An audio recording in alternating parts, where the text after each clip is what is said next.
નમસ્કાર મિત્રો, આજની નવી વાર્તાની અંદર તમારા બધા જ મિત્રોનું સ્વાગત છે। મિત્રો, આ વાર્તા સાંભળશો તો ખરેખર તમારી દુનિયા આખી બદલી જવાની છે। મિત્રો, મારું નામ ભૂમિ છે અને મારી ઉંમર અત્યારે 32 વર્ષની છે। તો મિત્રો, વાર્તા છેલ્લે સુધી જરૂરથી સાંભળતા જજો।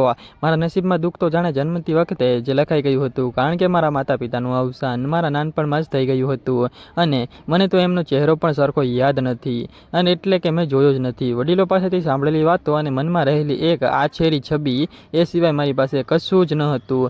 મારો ઉછેર મારા મામાના ઘરે થયો હતો અને મારા મામા પોતે બહુ સુખી ન હતા, પણ તેમણે મને ક્યારેય ઓછું આવવા નથી દીધું અને પેટે પાટા બાંધીને પણ મને ધોરણ 12 સુધીનો અભ્યાસ કરાવ્યો હતો। મિત્રો, ભણતર પૂરું થતાં જ મામાને મારી ચિંતા થવા લાગી હતી કે કાલે સવારે ગમે ત્યારે તેમને કંઈ થઈ જાય તો આ અનાથ દીકરીનું શું થશે। એટલે તેણે ઉતાવળે મારા લગ્ન એક રવિ નામના એક મહેનતુ અને ભોળા યુવાન છોકરા સાથે કરાવી દીધા હતા, અને ત્યાર પછી તો હું ખૂબ જ ખુશ રહેવા લાગી હતી અને અમે ખૂબ જ ખુશીથી જીવન જીવતા હતા। રવિ શહેરની એક મોટી સ્કૂલની બહાર નાસ્તાની લારી ચલાવતો હતો। અમારું જીવન નાનું હતું। આ વાર્તા ફક્ત ને ફક્ત કાલ્પનિક છે અને ફક્ત મનોરંજન માટે બનાવવામાં આવે છે। કોઈ પણ ધર્મ કે વ્યક્તિ સાથે સંબંધ હોતા નથી। તો મિત્રો, મનોરંજનના હેતુથી વિડીયો જોજો અને કાલ્પનિક રીતે જોજો, કોઈ પણ લોકોએ દિલ ઉપર ના લેવું। પણ મિત્રો, અમારું જીવન સંતોષી હતું અને અમે એક ભાડાના મકાનમાં રહેતા હતા, અને રવિ સવારે વહેલો ઉઠીને મસાલા તૈયાર કરતો હતો અને હું તેને બટેકા બાફવામાં અને ચટણી બનાવવામાં પણ મદદ કરતી હતી, એટલે કે બધા જ કામમાં એની મદદ કરતી હતી। અને લગ્નના 5 વર્ષ પછી વીતી ગયા હતા, પણ અમારે કોઈ સંતાન ન હતું, જેનો અમને અફસોસ હતો। તો પણ અમે એકબીજાના પ્રેમમાં એટલા બધા ગળા ડૂબતા હતા કે અમને લાગતું હતું કે અમે એકબીજા માટે કાફી છીએ, અને અમે બંને સાથે ખૂબ જ ખુશ હતા। પણ વિધાતાના લેખ કોઈ ભૂસી શકતું નથી। એક કાળમુખો દિવસ આવ્યો હતો, અને એ દિવસે જ્યારે રવિ લારી માટે તેલ અને બીજું કરિયાણું લેવા માટે શહેરના મુખ્ય બજારમાં પોતાની જૂની બાઇક લઈને ગયો હતો, અચાનક ત્યારે રસ્તામાં એક વળાંક પાસેથી સામેથી આવતા બેફામ ટ્રક તેને જોરદાર ટ્રકે ટક્કર મારી હતી અને રવિ રસ્તામાં જ લોહી લુહાણ હાલતમાં ઢળી પડ્યો હતો, અને ત્યારે હોસ્પિટલ પહોંચતા પહેલા જ તેમનું પ્રાણ પંખીડું ઉડી ગયું હતું। મારા માટે તો જાણે દુનિયા સ્તંભી ગઈ હોય અને સમય એકદમ ત્યાં જ ઊભો રહી ગયો હોય એવું લાગતું હતું। 30 વર્ષની ઉંમરે હું વિધવા થઈ ગઈ હતી અને માથે આખું આભ તૂટી પડ્યું હોય। સગાવાલાઓએ 2 દિવસ રડીને મોઢું ફેરવી લીધું હતું, પણ પેટની ભૂખ તો કોઈ જોતું ન હતું। આખરે મેં હિંમત ભેગી કરી હતી અને રવિની એ જ નાસ્તાની લારી હતી જે ચલાવતો હતો એ સ્કૂલની બહાર ફરી શરૂઆત કરી હતી। શરૂઆતમાં તો લોકોની ગંદી નજરો અને કટાક્ષ સાંભળતા પડતા હતા। લોકો કહેતા હતા, જુઓ, આ વિધવા અત્યારથી સજી ધજીને લારી પર બેસી ગઈ છે। પરંતુ મિત્રો, પણ મારે મારા પોતાનું પેટ તો ભરવું ને, ગમે તેમ કરીને તો મારું ભરણ પોષણ કરવાનું હતું।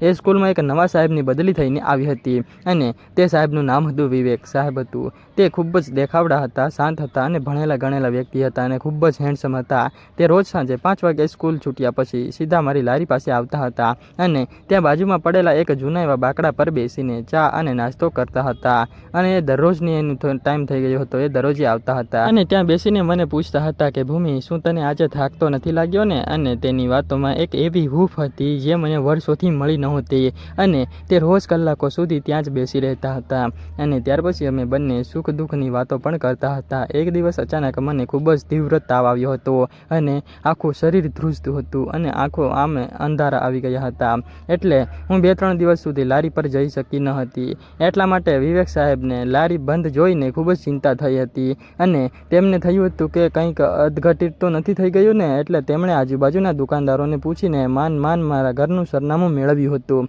અને ત્યાર પછી એક સાંજ 5 વાગ્યે સ્કૂલની રજા પડ્યા પછી તે સીધા જ મારા ઘરે આવી ગયા હતા, અને ત્યાં મારા ઘરે આવીને ત્યારે હું સાવ એકલી હતી, અંધારું હતું અને હું પથારીમાં કણસતી હતી। મારી પાસે દવા લેવા માટેના પૈસા પણ ન હતા, કારણ કે 3 દિવસથી ધંધો તો સાવ બંધ હતો એટલા માટે, અને સાહેબ મારી આ દયાજનક સ્થિતિ જોઈને અંદરથી હલી ગયા હતા, અને હું પણ ત્યારે એમને મારા ઘરે જોઈને તરત ચોંકી ગઈ હતી। તેમણે તરત જ મને હિંમત આપી અને પોતાની ગાડીમાં બેસાડીને શહેરની મોટી એવી હોસ્પિટલમાં લઈ ગયા હતા, અને ત્યાર પછી તપાસ કરાવતા ખબર પડી કે મને ઝેરી ડેન્ગ્યુ થયો છે અને લોહીમાં ટકા ઘટી ગયા છે, એટલે ડૉક્ટરે મને તાત્કાલિક 2 દિવસ માટે દાખલ કરી દીધી હતી, અને એ 2 દિવસ વિવેક સાહેબ એક ક્ષણ માટે પણ હોસ્પિટલમાંથી બહાર નીકળ્યા ન હતા, એટલે કે ત્યાં રૂમમાં જ બેસ્યા હતા। તેમણે મારી એવી સેવા કરી હતી જેવી જેવી કદાચ કોઈ સગો ભાઈ કે પિતા પણ ન કરે, અને કોઈ પતિ હોય તો પણ ના કરે. આવી રીતે સેવા તે મને સમયસર ગરમ દૂધ આપતા હતા અને ફ્રૂટ કાપીને ખવડાવતા હતા, અને જ્યારે મને ડર લાગતો હતો ત્યારે મારો હાથ પકડીને કહેતા હતા કે તું ચિંતા ન કર, હું બેઠો છું ને. ત્યાર પછી એવું થયું હતું મિત્રો, એ ખરેખર તમે સાંભળશો તો તમારા બધા લોકોના હોશ ઉડી જવાના છે, તો છેલ્લે સુધી જરૂરથી સાંભળતા જજો. આ બધું જોઈને મારા પથ્થર જેવા હૃદયમાં પ્રેમની કૃપો ફૂટવા લાગી હતી. મને ખબર હતી કે તે એક ઉચ્ચ શિક્ષિત સાહેબ છે અને હું એક સામાન્ય લારી ચલાવતી વિધવા હતી, પણ પ્રેમ ક્યાંય જ્ઞાતિ જાતિ હોદ્દો જોવે છે, એ ખાલી દિલ જોવે છે. સાહેબ પણ મારા પ્રેમમાં પડી ચૂક્યા હતા, પણ અમે બંને એક લોકલાજને કારણે મૌન રહ્યા હતા, અને હોસ્પિટલમાંથી રજા મળ્યા પછી હું ઘરે આવી હતી અને થોડા દિવસ આરામ કરવા લાગી હતી, કારણ કે તબિયત ખરાબ હતી. એટલા માટે એક સાંજ એવી હતી કે જે મારા જીવનની સૌથી યાદગાર સાંજ બની ગઈ હતી. ખરેખર એ સાંભળશો તો તમને ખૂબ જ મજા આવવાની છે.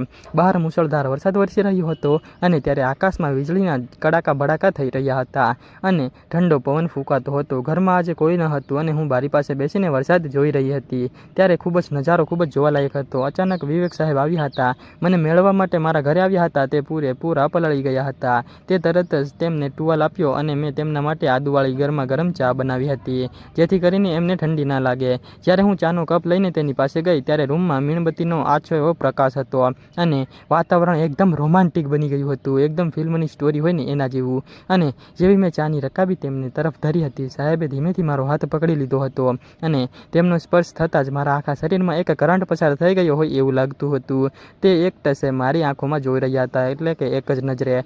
મિત્રો, આ વાર્તા સાંભળવાની તમને મજા આવતી હોય તો વિડીયોને લાઇક, કોમેન્ટ અને શેર જરૂરથી કરતા જજો, અને નોટિફિકેશનને ઓલ ઉપર સેટ કરતા જજો. તેમની આંખોમાં અસીમ પ્રેમ અને આદર હતો. તેમણે મારા હાથ પોતાના ગાલ ઉપર મૂક્યા હતા અને ખૂબ જ ગંભીરતાથી કહ્યું હતું, ભૂમિ, આ દુનિયા તને વિધવા તરીકે જોતી હશે, પણ હું તને મારા ઘરની લક્ષ્મી તરીકે જોવા માંગુ છું. એટલે હું તને મારા દિલથી પ્રેમ કરું છું, અને હું તને ખૂબ જ પસંદ કરું છું, અને તારી સાથે જીવન વિતાવવા માંગુ છું, અને હું તને મારી પોતાની પત્ની બનાવવા માંગુ છું. શું તું મારી સાથે લગ્ન કરીશ? આ સાંભળીને મારી આંખોમાંથી હર્ષના એટલે કે ખુશીના આંસુ સરી પડ્યા હતા. મેં ક્યારેય કલ્પના નહોતી કરી કે કોઈ વ્યક્તિ મને આટલું બધું સન્માન આપશે, અને આવી રીતે મને પસંદ કરશે, અને મને આવી રીતે પ્રેમ કરશે. વરસાદના ગડગડાટ વચ્ચે મેં ધીમેથી હા કહી દીધી હતી, અને સાહેબે મને પોતાની બાહોમાં ભરી લીધી હતી. એ પળ એટલી પવિત્ર હતી અને પ્રેમ ભરી હતી કે જાણે આ કુદરત પણ અમારા મિલનના આશીર્વાદ આપી રહી હોય એવું મને લાગતું હતું. તે રાત્રે અમે કલાકો સુધી વાતો કરી હતી, અને ત્યાર પછી અમે બંનેથી સાદાઈથી લગ્ન કરી લીધા હતા, એટલે કે મંદિરની અંદર. અને આજે અમે એક માનભેરું જીવન જીવીએ છીએ,